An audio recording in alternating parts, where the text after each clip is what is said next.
नमस्कार शेतकरी बांधवांनो, मी doctor Ranjit Kharade, MVSC animal nutrition. तर आज आपण पाहणार आहोत मानवी आहारामध्ये व्हिटॅमिन सी घेण्याचे फायदे काय आहेत.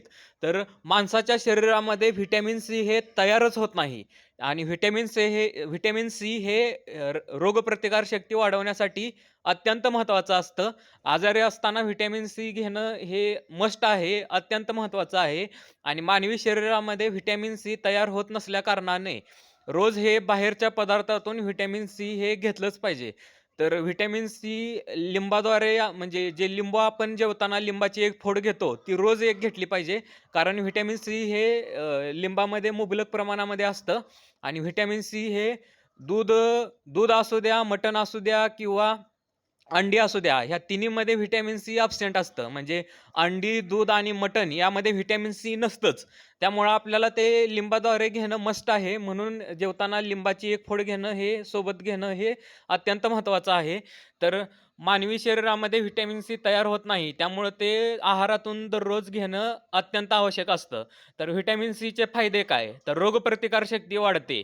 व्हिटॅमिन सी शरीराच्या रोगांसाठी लढण्याची क्षमता वाढवते. सर्दी, खोकला व इतर संसर्गजन्य आजारापासून संरक्षण मिळण्यास मदत होते.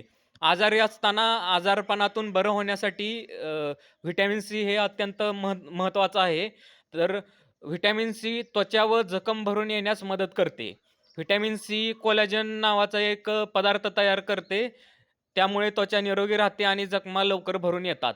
अँटीऑक्सिडंट म्हणून कार्य करतं. हे शरीरातील हानिकारक फ्री रॅडिकल कमी करून पेशींचे रक्षण करतं. ज्या रोगप्रतिकारशक्ती वाढवण्यासाठी पेशी महत्त्वाच्या आहेत, त्या पेशींचं रक्षण व्हिटॅमिन सी करतं. म्हणून व्हिटॅमिन सी घेणं हे अत्यंत महत्त्वाचं आहे. लोहाचे शोषण वाढवते. म्हणजे आहारातील जे लोह म्हणजेच त्याला इंग्लिशमध्ये म्हणायचं आयर्न.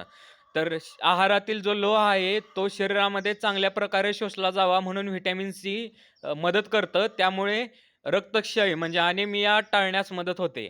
हाडे व दात मजबूत ठेवतं. व्हिटॅमिन सी हे हाडे, दात आणि हिरड्या निरोगी ठेवण्यासाठी अत्यंत उपयुक्त आहे.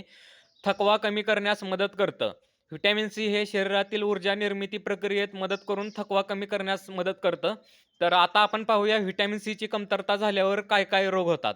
तर स्कर्वी म्हणजे हिरड्यातून रक्त येतं.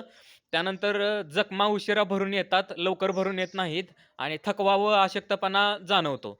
तर व्हिटॅमिन सीचे स्रोत काय आहेत? म्हणजे कोणकोणत्या फळांमध्ये व्हिटॅमिन सी असतं ते आपण पाहूया. तर सगळ्यात महत्त्वाचं लिंबू. लिंबामध्ये व्हिटॅमिन सी असतं. आवळा, संत्रे, मोसंबी यामध्ये पण व्हिटॅमिन सी असतं. तर लिंबू हे जेवताना रोज एक फोड घेतलीच पाहिजे, ज्यामधून व्हिटॅमिन सी मिळतं.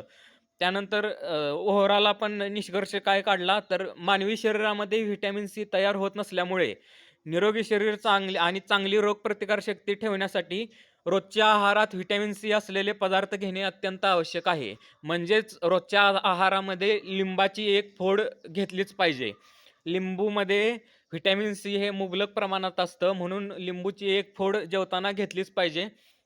तर व्हिटॅमिन सी हे बाकी सगळ्या पदार्थांमध्ये ॲब्सेंट असतं. जसं की उदाहरण द्यायचं झालं तर अंडी, दूध आणि मटण या तिन्हींमध्ये व्हिटॅमिन सी ॲब्सेंट असतं. म्हणून ते लिंबाद्वारे घ्यावं लागतं. तर अशा प्रकारे आज आपण व्हिटॅमिन सीची माहिती घेतली. व्हिटॅमिन सी काय-काय कामं करतं ते पाहिलं.